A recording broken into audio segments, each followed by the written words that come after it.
Hello everyone, welcome to MCBS Way of Teaching CBSE. இன்னைக்கு நம்ம என்ன பார்க்க போறோம் அப்படின்னா class 7 science chapter 4 the world of metals and non metals தான் பார்க்க போறோம். ஏற்கனவே பார்ட் 1 வந்து அப்லோட் பண்ணியிருக்கோம். வேணுங்கிறவங்க டிஸ்கிரிப்ஷன்ல லிங்க் இருக்கு, செக் பண்ணிக்கோங்க. இது வரைக்கும் நம்ம போன வீடியோல பார்த்திருக்கோம். இதுல இருந்து இப்ப பார்ப்போம். 4.2 effect of air and water on metals iron. Activity 4.5. Let us experiment. Take a few shining iron nails of you are using old iron nails. Make sure to remove brown deposit from their surface by scraping them with the help of a small piece of sandpaper. இப்போ நம்ம வந்து iron nails வந்து எடுக்க போறோம். அந்த iron nails வந்து நம்ம ஏற்கனவே யூஸ் பண்ணதா கூட இருக்கலாம். நம்ம ஏற்கனவே யூஸ் பண்ணதுல சப்போஸ் பிரவுன் டெபாசிட் வந்து இருந்தது அப்படின்னா அதை நம்ம ஒரு சாண்ட் பேப்பர் வச்சு நல்லா ஸ்க்ரப் பண்ணி ரிமூவ் பண்ண போறோம்.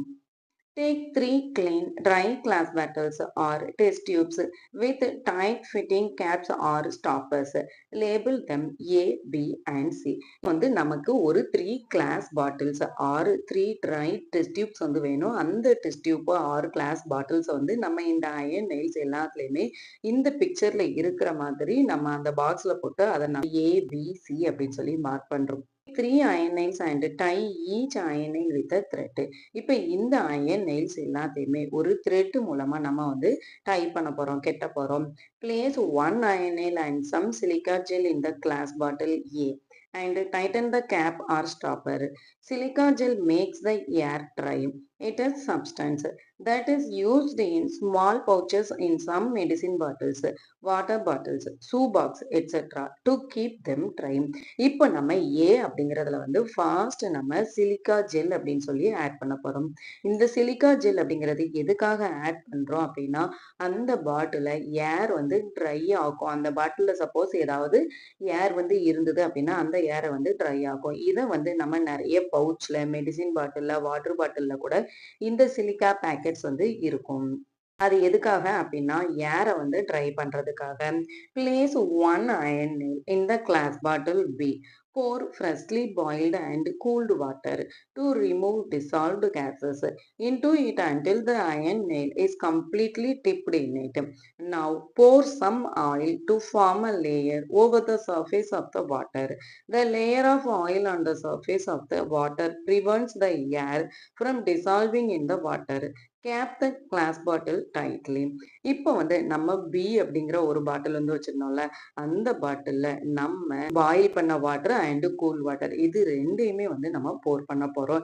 எது வரைக்கும் போர் பண்ண போறோம் அப்படின்னா அயன் நெயில் வந்து அந்த தண்ணிக்குள்ள மூழ்குற வரைக்கும் நம்ம அந்த வாட்டர் வந்து ஆட் பண்ண போறோம். ஆட் பண்ணதுக்கு அப்புறம் அந்த சர்ஃபேஸ்ல வந்து நம்ம ஆயில் ஆட் பண்ண போறோம். ஆயில் அப்படிங்கிறது வந்து இந்த மாதிரி ஒரு லேயரா ஃபார்ம் ஆகுற வரைக்கும் ஆட் பண்ண போறோம். ஆயில் எதுக்காக ஆட் பண்றோம் அப்படின்னா வாட்டர் வந்து டிசால்வ் ஆகக்கூடாது அப்படிங்கிறதுக்காக தான் நம்ம ஆயில் வந்து ஆட் பண்றோம். அதுக்கப்புறம் இந்த பாட்டிலை நல்லா டைட்டா வந்து க்ளோஸ் பண்ணி வைக்க சொல்றாங்க. Next place one iron nail in the glass bottle C and pour some water so that the iron nail is partially dipped. Keep this glass bottle unstopped. This allows the iron nail to come into the contact with both water and air as shown in table 4.4C. Next glass bottle 3 அப்படின்னு சொல்லி ஒரு பாட்டில் வச்சிருந்தோம்ல, அந்த பாட்டில் வந்து iron nail வந்து போடுறோம். அதையுமே இந்த மாதிரி நூல் வச்சு டை பண்ணிட்டு தான் போடுறோம். ஆனால் அதில் வாட்டர் எப்படி ஆட் பண்ணுறோம் அப்படின்னா பாதி அயன் நெயில் மட்டும் இருக்கிற மாதிரி வாட்டரை வந்து ஆட் பண்ணுறோம். ஆட் பண்ணிட்டு அந்த லிட்டையும் நல்லா டைட்டாக க்ளோஸ் பண்ணுறோம். Place all the class bottles undisturbed at room temperature and observe the changes for 8 to 10 days. இந்த பாட்டில்ஸ் எல்லாத்தையுமே நம்ம எந்த டிஸ்டர்பும் பண்ணாம 8 to 10 டேஸ்க்கு அப்படியே லீவ் பண்ணிடுறோம். நெக்ஸ்ட் ரெக்கார்ட் யார் அப்சர்வேஷன் இன் டேபிள் 4.3. அதுக்கப்புறம் நம்ம என்ன அப்சர்வ் பண்ணோமோ அதை வந்து டேபிள் 4.3ல வந்து மார்க் பண்ண சொல்றாங்க. Formation of brown deposit on iron nails. இப்போ ஏ பி சி மூணு இதுலையுமே ஏதாவது பிரவுன் கலர் ஃபார்மேஷன் டெபாசிட் வந்து ஃபார்ம் ஆயிருக்கா அப்படின்னு சொல்லி பார்க்கலாம். ஃபர்ஸ்ட் ஏ அப்படிங்கிற பவுல்ல என்ன இருந்தது? Presence of water. வாட்டர் ஏதாவது ஆட் பண்ணியிருந்தோமா? நோ, வாட்டர் எதுவுமே ஆட் பண்ணல. அதே மாதிரி பிரசன்ஸ் ஆஃப் ஏர். ஏர் அப்படிங்கிறது இருந்ததா? எஸ், ஏர் அப்படிங்கிறது எப்படி இருந்தது? ட்ரை ஏரா இருக்கணும் அப்படிங்கிறதுனால நம்ம என்ன ஆட் பண்ணோம்? சிலிக்கா ஜெல் வந்து ஆட் பண்ணியிருந்தோம். இப்ப இதுல வந்து ஏதாவது சேஞ்சஸ் இருக்குமான்னு கேட்டா, நோ. எந்த ஒரு ப்ரவுன் கலர் டெபாசிட்டுமே இதுல வந்து டெபாசிட் ஆயிருக்காது. Next B. பி அப்படிங்கிறதுல என்ன செஞ்சோம்? வாட்டர் அண்ட் ஆயில் வந்து ஆட் பண்ணியிருந்தோம். இப்ப இதுல வந்து வாட்டர் வந்து ஆட் பண்ணியிருக்கோமான்னு கேட்டா, எஸ் வாட்டர் வந்து ஆட் பண்ணியிருக்கோம். இதுல ஏர் வந்து இருக்குமான்னு கேட்டா, நோ ஏர் வந்து இருக்காது. இதுல வந்து ப்ரவுன் கலர் டெபாசிட் ஏதாவது இருக்குமான்னு கேட்டா, நோ. இதுல ப்ரவுன் கலர் டெபாசிட் எதுவுமே இருக்காது. இப்போ நெக்ஸ்ட் சி அப்படிங்கிறது வந்து எடுத்துக்கிறோம். இதுல வந்து வாட்டர் ஆட் பண்ணியிருக்கோமான்னு கேட்டா, எஸ் வாட்டர் வந்து ஆட் பண்ணியிருக்கோம். இதுல ஏர் இருக்கான்னு கேட்டா, எஸ் ஏரும் இருக்கும். இதுல வந்து iron deposit brown colour deposit வந்து இருக்குமான்னு கேட்டா, எஸ் கண்டிப்பா ப்ரவுன் கலர் டெபாசிட் வந்து இருக்கும். பி அப்படிங்கிறதுலயும் நெயில் வந்து ஃபுல்லா கவர் ஆயிருக்கு. இதுக்கு மேலயும் என்ன இருக்கு? ஆயில் வந்து இருக்கு. ஸோ இதுக்கு கீழ வந்து ஏர் இருக்கவே இருக்காது. ஸோ பி அப்படிங்கிறதுலயும் ப்ரவுன் கலர் டெபாசிட் வந்து இருக்காது. ஆனா சி அப்படிங்கிறதுல ப்ரவுன் கலர் டெபாசிட் கண்டிப்பா இருக்கும். ஏன்னா வாட்டர் இதுவரைக்கும் இருக்கு. இதுக்கப்புறம் என்னதான் இருக்கும்? ஏர் தான் இருக்கும். ஸோ இங்க வாட்டரும் இருக்கு, ஏரும் இருக்கு அப்படிங்கிறதுனால, இதுல வந்து ப்ரவுன் கலர் டெபாசிட் வந்து கண்டிப்பா ஃபார்ம் ஆயிருக்கும். What can you conclude from this experiment? இப்ப இந்த எக்ஸ்பெரிமெண்ட்ல இருந்து நம்ம என்ன கன்க்ளூஷனுக்கு வரலாம் அப்படின்னா, it is observed in glass bottles A and B that the iron nails do not show any brown deposit. What does this observation indicate? This indicates that brown deposit or discoloration on the iron nails do not develop when the iron nail is kept in dry air alone, bottle A, or water alone, bottle B. However, in glass bottle C, the iron nail shows the presence of a brown deposit. This indicates that the presence of both water and air is essential for these deposits to develop. Thus, moist air is responsible for the development of brown deposit on object made of iron. This brown deposit is called rust. The process of formation rust on object made of iron is called rusting. இப்ப நம்ம ஏற்கனவே சொன்ன மாதிரி பாட்டில் A and பில இருக்கிற iron நெயில்ஸ்ல எந்த ஒரு brown டெபாசிட்டுமே வந்து ஃபார்ம் ஆயிருக்காது. ஏன் அப்படின்னா, நம்ம ஏற்கனவே சொன்ன மாதிரி ஒரு ப்ரவுன் டெபாசிட் வந்து ஃபார்ம் ஆகணும் அப்படின்னா, அதுக்கு வந்து ஏரும் வேணும், வாட்டரும் வேணும். இப்ப ஏ அண்ட் பி இது 2லயுமே வந்து ஒண்ணு வாட்டர் மட்டும் இருக்கும், இல்ல ஏர் மட்டும் இருக்கும். 2மே இருக்காது. சப்போஸ் ஏர் இருந்தது அப்படின்னாலுமே, நம்ம அந்த சிலிக்கா ஜெல் ஆட் பண்ணல அப்படின்னா, அதுல ட்ரை ஏர் இருக்காது. கூல் ஏர் இருக்கும் அப்படிங்கும்போது, அதுல வந்து ப்ரவுன் டெபாசிட் வந்து ஃபார்ம் ஆகுறதுக்கு சான்சஸ் இருக்கு. ஆனா நம்ம அத ட்ரை ஏரா கன்வெர்ட் பண்றதுக்காக நம்ம என்ன ஆட் பண்ணியிருந்தோம்? சிலிக்கா ஜெல் வந்து ஆட் பண்ணியிருக்கோம். ஸோ அதுல வாட்டர் அப்படிங்கிறது இருக்க சான்ஸே இல்ல. ஸோ ஏ அண்ட் பி 2லயுமே வந்து எந்த ஒரு ப்ரவுன் டெபாசிட்டும் வந்து ஃபார்ம் ஆயிருக்காது. ஆனா கிளாஸ் பாட்டில் சி அப்படிங்கிறதுல கண்டிப்பா ப்ரவுன் டெபாசிட் வந்து ஃபார்ம் ஆயிருக்கும். எதனால? அந்த ஏர்ல அந்த பாட்டில்ல வாட்டர் அண்ட் ஏர் இது 2மே இருக்குது அப்படிங்கிறதுனால. அப்போ ஒரு ப்ரவுன் டெபாசிட் வந்து ஃபார்ம் ஆகணும் அப்படின்னா, அதுக்கு என்ன வேணும்? வாட்டர் வேணும், ஏர் வேணும். இல்லன்னா மாய்ஸ்ட் ஏர் வந்து வேணும். இப்ப இந்த ப்ரவுன் டெபாசிட் எல்லாத்தையும் நம்ம என்னன்னு சொல்லுவோம் அப்படின்னா, ரஸ்ட்ன்னு சொல்லுவோம். இந்த மாதிரி ஒரு அயன்ல வந்து ரஸ்ட் ஃபார்ம் ஆகும்ல. இந்த ஃபார்மேஷன நம்ம என்னன்னு சொல்லுவோம் அப்படின்னா, ரஸ்டிங்ன்னு சொல்லுவோம். Many other metals also exhibit discoloration when kept open in the atmosphere. Have you noticed the formation of green coating on the surface of copper object or a black coating on the surface of silver object? Gradual deterioration of metal surface caused by air, water or other substance is known as corrosion. இப்போ iron அப்படிங்கிற மெட்டல்ல மட்டும்தான் இந்த மாதிரி brown deposit வந்து form ஆகுமான்னு கேட்டா கிடையாது. எல்லா மெட்டல்ஸுமே இந்த மாதிரி ஸ்பாயில் ஆகும். ஆனா அதோட கலர்ஸ்ல வந்து சேஞ்சஸ் இருக்கும். அதுக்கு எக்ஸாம்பிளா நம்ம காப்பர் வந்து எடுத்துட்டோம் அப்படின்னா, காப்பர் அப்படிங்கிறதுல வந்து வாட்டர் அண்ட் ஏர் 2மே ஃபார்ம் ஆக கிரீன் கலர் வந்து ஃபார்ம் ஆகும். இதே இது சில்வர் ஆப்ஜெக்ட்னு எடுத்துட்டோம் அப்படின்னா, அந்த சில்வர் ஆப்ஜெக்ட் மேல பிளாக் கலர் கோட்டிங் வந்து ஃபார்ம் ஆகும். இது 2மே எதனால தான்? ஏர் அண்ட் வாட்டர் அப்படிங்கிறதுனால தான். இந்த ஏர் அண்ட் வாட்டர் வந்து மிக்ஸ் ஆகி இந்த மாதிரி கலர் வந்து ஃபார்ம் ஆகுறத நம்ம கோரோசன் அப்படின்னு சொல்லுவோம். கோரோசன் அப்படின்னா என்னன்னா அரிப்புன்னு சொல்லுவாங்க. இந்த மாதிரி அந்த ஆப்ஜெக்ட்ல இந்த கலர் ஃபார்மேஷன் ஆகும்போது அது அப்படியே டேமேஜ் ஆகும்.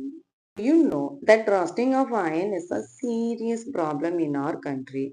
Every year, an enormous amount of money is spent to replace or repair iron structure damaged due to rusting. இப்போ இந்தியான்னு எடுத்துட்டோம் அப்படின்னா இந்தியாவில் இந்த ரஸ்டிங் ஆஃப் அயன் அப்படிங்கிறது ரொம்ப பெரிய ப்ராப்ளம் வந்து கிரியேட் பண்ணுதுன்னே சொல்லலாம். ஒரு வருஷமே இந்த அயன் ரஸ்டிங்கால இருக்கிற டேமேஜை நம்ம ரிப்பேர் பண்றதுக்கு லார்ஜ் அமௌண்ட் ஆஃப் மணி வந்து ஸ்பெண்ட் பண்ண வேண்டியது இருக்கு.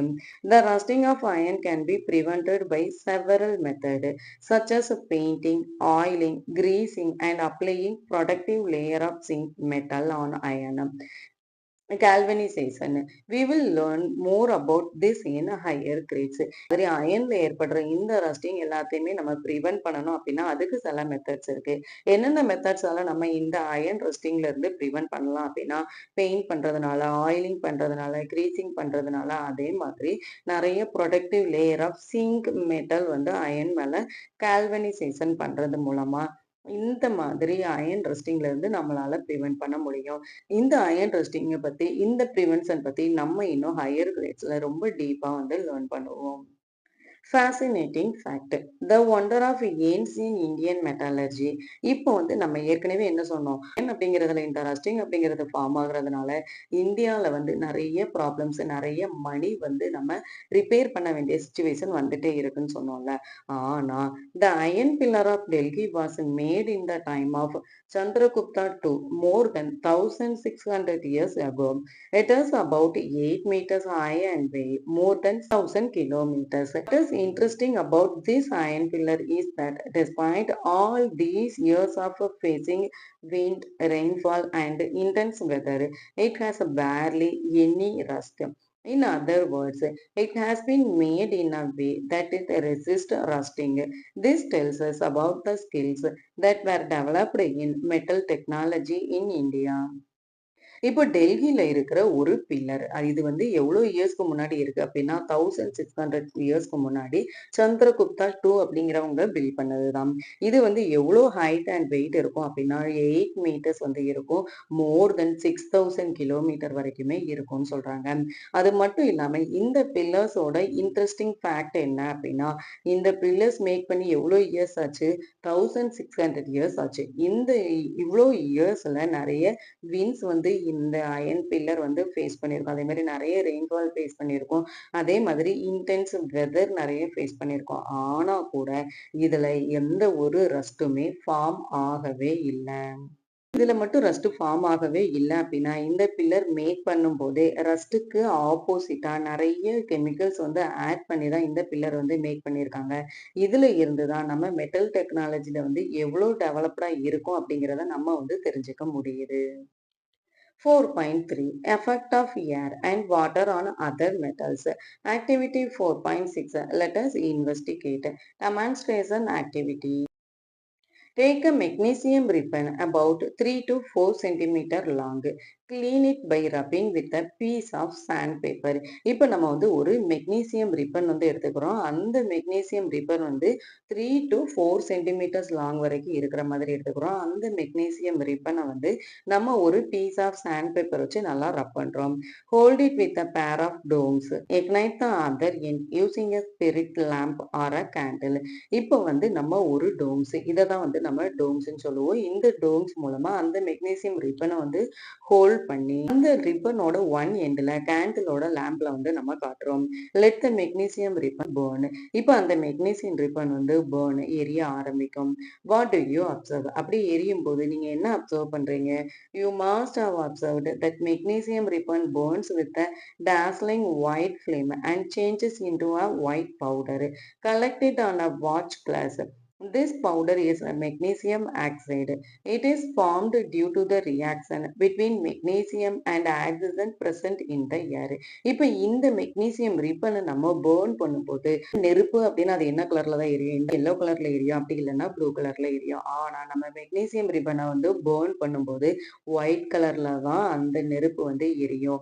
அதே மாதிரி ரிப்பன் வந்து பேர்ன் ஆனதுக்கு அப்புறம் அதோட சாம்பலுமே ஒயிட் கலர்ல தான் இருக்கும். எதனால இது வந்து ஒயிட் கலர்ல இருக்கு இருக்கு அப்படின்னா பவுடர்ல வந்து மெக்னீசியம் ஆக்சைடு இருக்கிறதுனாலதான் இது வந்து ஒயிட் கலர்ல வந்து இருக்கு. அது மட்டும் இல்லாம இந்த கலர் அப்படிங்கிறது ஏர்ல இருக்கிற மெக்னீசியம் அண்ட் ஆக்சிஜனாலதான் வந்து இந்த நெருப்போட இந்த ஃபயரோட கலர் வந்து ஒயிட் கலர்ல இருக்கு. Next add a few drop of warm water to this white powder. Stir it well and check its nature. இப்போ நம்ம அந்த மெக்னீசியம் ரிப்பனை வந்து பர்ன் பண்ணதுக்கு அப்புறம் ஒயிட் கலர் பவுடர் வந்து கிடைக்கும்னு சொன்னோம்ல. இப்போ அந்த ஒயிட் கலர் பவுடரோட நம்ம சில டிராப்ஸ் ஆஃப் வார்ம் வாட்டர் வந்து ஆட் பண்ண போறோம். ஆட் பண்ணிட்டு அதை நல்லா ஸ்டிர் பண்ணி நல்லா கலக்குறோம். நல்லா மிக்ஸ் பண்ணதுக்கு அப்புறம் என்ன சேஞ்சஸ் நடக்கும்? Recall the chapter exploring substances acidic, basic and neutral. Find out whether the solution of magnesium oxide is acidic or basic or neutral in nature. You can use any acid base indicator. இப்போ இந்த மிக்சர்ல நம்ம ஏற்கனவே பார்த்த மாதிரி இதுல வந்து நம்ம acid base indicator வச்சு இந்த பவுடர் அப்படிங்கிறது அசிட்டிக்கா அல்லது பேசிக்கா அப்படின்னு சொல்லி செக் பண்ண போறோம். What effect does this solution have on blue and red litmus paper? அந்த பவுடரோட சொல்யூஷன்ல நம்ம red litmus and blue litmus வந்து ஆட் பண்ணும்போது ரெட் லிட்மஸ் அப்படிங்கிறது ப்ளூ கலர்ல வந்து சேஞ்ச் ஆகும். ப்ளூ லிட்மஸ் எந்த சேஞ்சஸுமே இருக்காது. அப்போ ரெட் லிட்மஸ் வந்து ப்ளூ லிட்மஸ்ல வந்து சேஞ்ச் ஆச்சு அப்படின்னா இது வந்து அசிட்டிக் கிடையாது, பேசிக் அப்படின்னு சொல்லி நம்ம சொல்லலாம். You would observe that it changes the color of red litmus paper into blue litmus. Hence, it is basic in nature. Generally, oxides of metal are basic in nature. இப்போ இந்த லிட்மஸ் வச்சு பார்க்கும்போது red litmus வந்து blue கலர்ல change ஆனதுனால நேச்சராகவே இதுல வந்து பேசிக் தான் இருக்கு அப்படின்னு சொல்லி தெரிஞ்சுக்கலாம். அப்போ மெட்டல் ஆஃப் ஆக்சைட்ஸ் அப்படின்னாலே அதுல என்னவா இருக்கும்? பேசிக்கா தான் இருக்கும். We will discuss this burning of magnesium ribbon further in the chapter changes around us, physical and chemical change. இப்போ இந்த ரிப்பன் வந்து burn பண்ணும்போது என்னென்ன மாதிரியான சேஞ்சஸ் வந்தது, இதை வந்து நம்ம என்னன்னு சொல்லுவோம் அப்படிங்கிறத physical and chemical changesல வந்து பார்ப்போம். இப்ப இந்த சோடியம் அப்படிங்கிறது ஒன் டைப் ஆஃப் மெட்டல் தான். ஆனா இந்த சோடியம் அப்படிங்கிறத நம்ம எதுல வந்து ஸ்டோர் பண்ணி வைப்போம் அப்படின்னா கெரசின்ல தான் வந்து ஸ்டோர் பண்ணி வைப்போம். எதுக்காக? இந்த சோடியம் அப்படிங்கிறது ஆக்சிஜன் அண்ட் வாட்டர்ல வந்து சீக்கிரமே ரியாக்ட் ஆகும் அப்படிங்கிறதுனால. அது மட்டும் இல்லாம இந்த மாதிரி ரியாக்ஷன் நடக்கும்போது நிறைய ஹீட் வந்து ஜெனரேட் ஆகும் அப்படிங்கிறதுனாலயும் தான் நம்ம சோடியம் அப்படிங்கிறத கெரசின்ல வந்து ஸ்டோர் பண்ணி வைக்கிறோம். இந்த சோடியம் கெரசின்ல வந்து ஸ்டோர் பண்ணி வைக்கிறதுனால ஏர் அண்ட் மாய்ச்சர் இது ரெண்டோடையுமே இந்த சோடியம் அப்படிங்கிறது மிக்ஸ் ஆகுறத நம்மளால ப்ரிவென்ட் பண்ண முடியும்.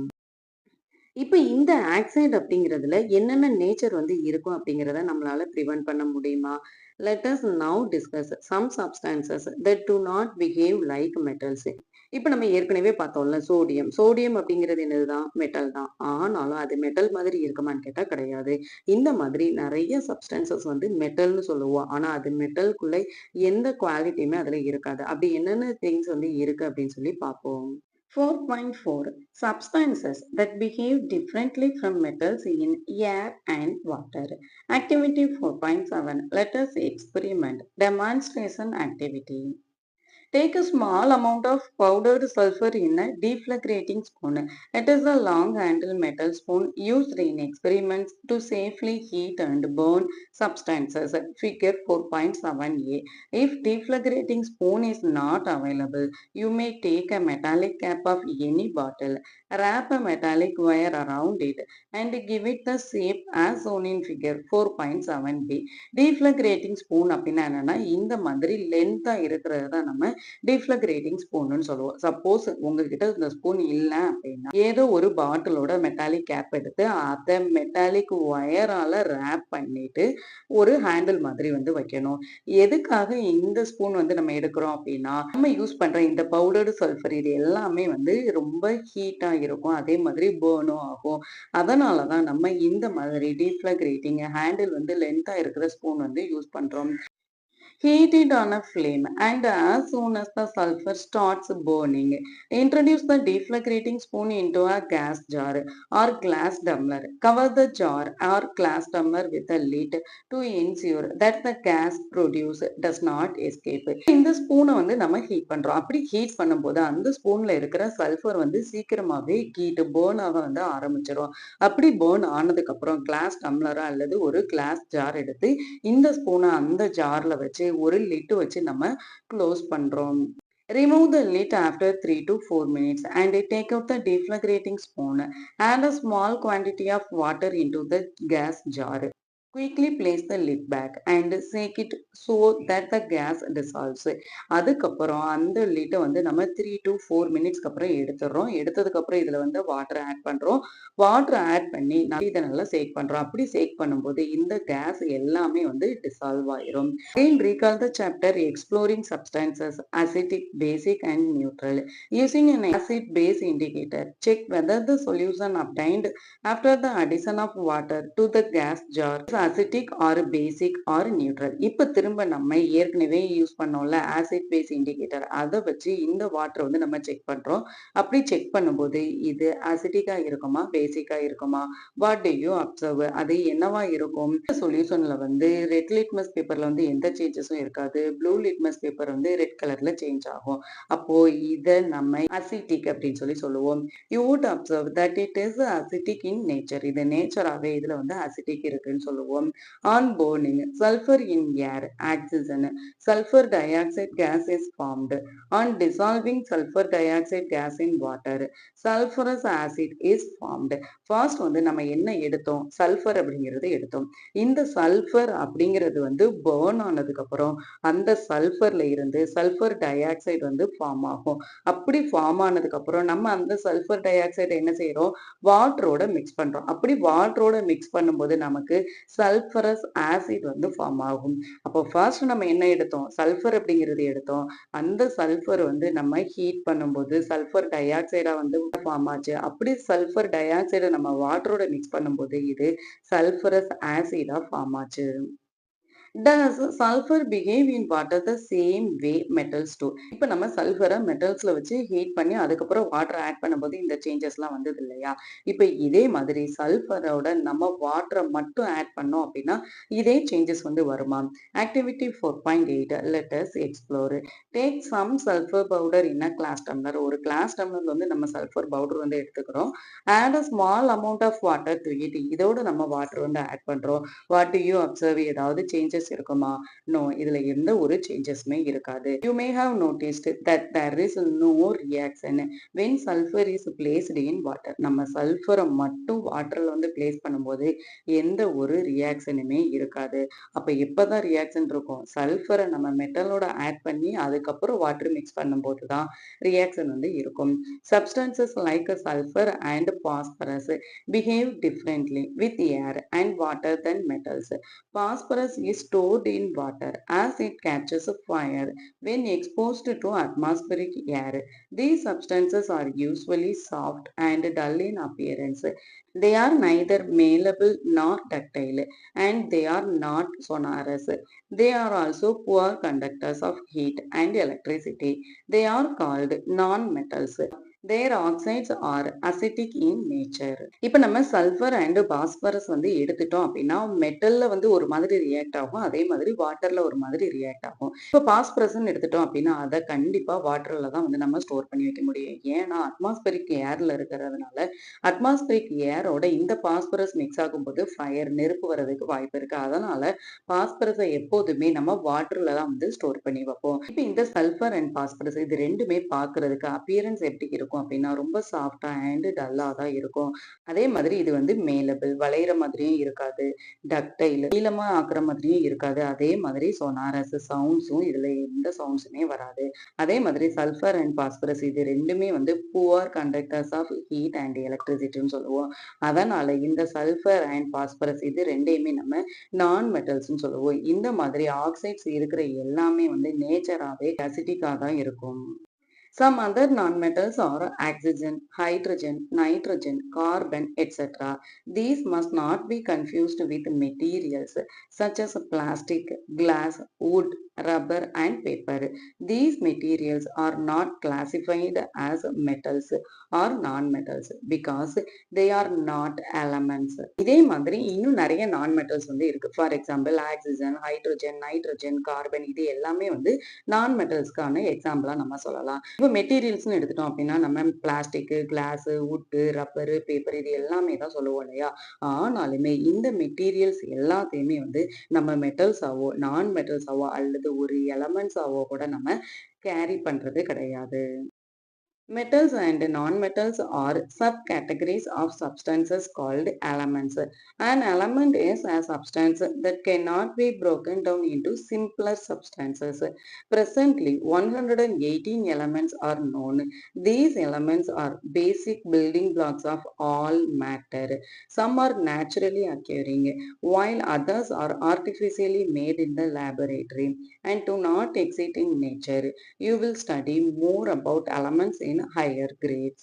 Metals and non-metals இது எல்லாமே வந்து ஒரு எலமெண்ட்ஸோட சப் கேட்டகரிஸா தான் இருக்கும். எலமெண்ட் அப்படின்னா என்ன அப்படின்னா இந்த எலமெண்ட் அப்படிங்கறத நம்ம broken down சிம்பிளர் சப்ஸ்டன்ஸா நம்மளால பிரேக் டவுன் பண்ணவே முடியாது.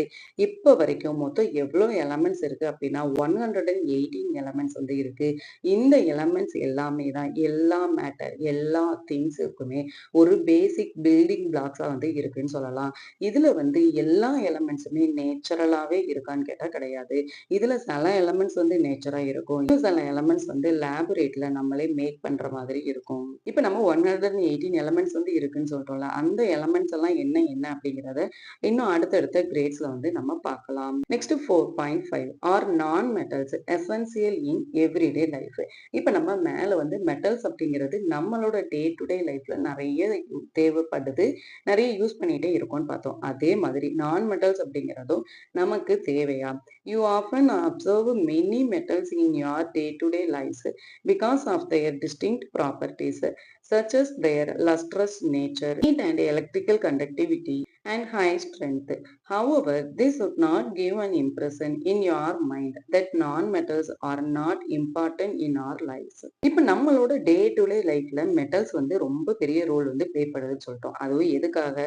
அந்த மெட்டல்ஸ்ல இருக்கிற லஸ்டர்ஸ் பளபளக்கிற தன்மையினால, அதுல இருக்கிற ஹீட்னால, அதுல இருக்கிற எலக்ட்ரிக்கல் கண்டக்டிவிட்டினால, அதுல வந்து ஹை ஸ்ட்ரென்த் இருக்கிறதுனால நம்ம அந்த மெட்டல்ஸ் எல்லாத்தையுமே வந்து நம்மளோட டே டு டே லைஃப்ல நிறைய யூஸ் பண்ணிக்கிட்டே தான் இருக்கோம். ஆனாலுமே மெட்டல்ஸ் மட்டும்தான் நம்மளோட டே டு டே லைஃப்ல வந்து இருக்குதான்னு கேட்டா கிடையாது. நான் மெட்டல்ஸும் நம்மளோட டே டு டே லைஃப்ல இம்பார்ட்டன்ட் ரோல் வந்து ப்ளே பண்ணுதுன்னே சொல்லலாம். We breathe in oxygen, which is a non-metal, and without it, we would not be able to survive. Can you think of any other uses of oxygen? இப்போ நம்ம வந்து breath பண்றோம். என்ன case வந்து breath பண்ணுவோம்? Oxygen வந்து inhale பண்ணுவோம். Oxygen அப்படிங்கிறது என்னது? ஒரு நான் மெட்டல் தான். ஆனா ஆக்சிஜன் இல்லாம நம்மளால சர்வை பண்ண முடியுமான்னு கேட்டா முடியாது. Carbon is essential in everyday life because it is the building block of all life forms. It is a key component of proteins, fat, and carbohydrate, which are necessary for growth and energy. இப்ப oxygen மட்டும்தான் நமக்கு வந்து தேவையான்னு கேட்டா கிடையாது. இந்த oxygen இல்லாம கார்பனும் நம்மளோட டே to டே லைஃப்ல நமக்கு தேவையான ஒண்ணு. இந்த கார்பனையுமே நம்மளோட லைஃப் ஃபார்ம்ஸ்ல வந்து ஒரு பில்டிங் பிளாக்ஸ்னே நம்ம சொல்லலாம். எதுக்காக அப்படின்னா இந்த கார்பன் தான் நமக்கு தெரியும். நம்மளோட பாடி growth அண்ட் நம்மளோட பாடிக்கு தேவையான எனர்ஜி எல்லாமே எப்படி கிடைக்கும் அப்படின்னா புரோட்டீன், ஃபேட், கார்போஹைட்ரேட்ஸ் இது மூலமா தான் கிடைக்கும்னு பார்த்தோம். ஆனா இது எல்லாத்துக்குமே ஒரு கீ காம்போனண்டா எது இருக்கும் அப்படின்னா கார்பன் தான் இருக்கும். Next, nitrogen. Nitrogen is used in manufacturing of fertilizer and other chemicals. It is an essential nutrient for the growth of plants. Chlorine is a non-metal commonly used in water purification. A solution of iodine, a non-metal, is applied on wounds as an antiseptic. Carbon வந்து நம்ம எப்படி use பண்றோமோ அதே மாதிரி நைட்ரஜனும் நம்ம use பண்ணிட்டு இருக்கோம். எதுக்காக யூஸ் பண்றோம் அப்படின்னா ஃபர்டிலைசருக்காகவும் நிறைய கெமிக்கல்ஸ் வந்து மேக் பண்றதுக்காகவும் நைட்ரஜன் வந்து யூஸ் பண்ணிட்டு இருக்கோம். இதனாலதான் நம்மளால நிறைய பிளான்ட்ஸ் வந்து க்ரோ பண்ண முடியுது. அதே மாதிரி குளோரின் அப்படிங்கிறது ஒரு நான் மெட்டல் தான். இது வந்து நம்ம வாட்டர் பியூரிஃபிகேஷனுக்காக யூஸ் பண்ணிட்டு இருக்கோம். இப்ப அதே மாதிரி ஒரு சொல்யூஷன் ஆஃப் அயோடின் எடுத்துட்டோம் அப்படின்னா இதுவுமே நான் மெட்டல் தான். இந்த அயோடின் சொல்யூஷனை நம்ம எதுக்காக யூஸ் பண்ணுவோம் அப்படின்னா நமக்கு ஏதாவது புண்ணு இருந்துச்சு அப்படின்னா அந்த புண்ணுல வந்து ஒரு ஆன்டிசெப்டிக் சொல்யூஷனா வந்து நம்ம இந்த அயோடின் சொல்யூஷனை வந்து ஆட் பண்ணுவோம். Next science and society. To you know that many metals and their alloys mixture of two or more metals or a metal and non-metal are important for daily use as utensils and tools. These are also important for modern technologies and essential in almost every industry. Some special metals are also used in atomic energy, such as zirconium, aerospace, titanium, etc. In India, many metals, especially iron and aluminium, are recycled to minimize waste and contribute to sustainability. இப்போ வந்து நம்ம metals வந்து use பண்ணிட்டு இருக்கோம்ல, அதே மாதிரி நம்ம அலாய்ஸும் நிறைய யூஸ் பண்ணிட்டு இருக்கோம். அலாய்ஸ் அப்படின்னா என்னன்னா mixture of two or more metals and mixture of metals and non metals. Alloys அப்படின்னா என்ன அப்படின்னா ரெண்டு மெட்டல்ஸ் அல்லது ரெண்டுக்கு மேல இருக்கிற நிறைய மெட்டல்ஸ் வந்து மிக்ஸ் பண்ணி உருவாக்குற ஒரு பொருள் சொல்லலாம். அப்படி இல்லை அப்படின்னா ஒரு மெட்டல் ஒரு நான் மெட்டலை மிக்ஸ் பண்ணி உருவாக்குற ஆப்ஜெக்ட்னு சொல்லலாம். இந்த மெட்டல் அண்ட் அலாய்ஸ் இது ரெண்டையுமே நம்மளோட டே டு டே லைஃப்ல யூட்டென்சில்ஸாவோ டூல்ஸாவோ நம்ம யூஸ் பண்ணிட்டே தான் இருக்கோம். அதே மாதிரி இந்த மெட்டல்ஸ் அண்ட் அலாய்ஸ் இது ரெண்டுமே வந்து இப்போ இருக்கிற மாடர்ன் டெக்னாலஜில ரொம்ப இம்பார்ட்டன்ட் ரோல் வந்து ப்ளே பண்ணுது. அதே மாதிரி நிறைய இண்டஸ்ட்ரியில இந்த மெட்டல்ஸ் அண்ட் அலாய்ஸ் யூஸ் பண்ணி தான் வந்து திங்ஸ் எல்லாமே மேக் பண்ணிட்டு இருக்காங்க. இவ்வளவுதான் மெட்டல்ஸ் இருக்கான்னு கேட்டா கிடையாது. இன்னும் நிறைய மெட்டல்ஸ் வந்து இருக்கு. அதுக்கு எக்ஸாம்பிளா நம்ம என்ன சொல்லலாம் அப்படின்னா அட்டாமிக் எனர்ஜியான ஜிர்கோனியம் சொல்லலாம். அதே மாதிரி ஏரோஸ்பேஸ் டைட்டானியம் இந்த மாதிரி நிறைய மெட்டல்ஸ் வந்து நம்ம சொல்லிக்கிட்டே போகலாம். இப்போ இந்தியான்னு எடுத்துட்டோம் அப்படின்னா நிறைய மெட்டல்ஸ் வந்து இருக்கு. அதுலயும் ஸ்பெசிஃபிக்கா சொல்லணும் அப்படின்னா அயன் அண்ட் அலுமினியம் இது ரெண்டையுமே வந்து நம்ம யூஸ் பண்றதை விட நம்ம நிறைய ரீசைக்கிள் பண்ணி அதோட வேஸ்ட்டை வந்து மினிமைஸ் பண்ணிட்டே இருக்கோம். இதோட இந்த லெசன் வந்து முடிஞ்சு நெக்ஸ்ட் வீடியோல பார்ப்போம். தேங்க்யூ ஃபார் வாட்சிங் எம்சிபிஎஸ் வே ஆஃப் டீச்சிங் சிபிஎஸ்இ.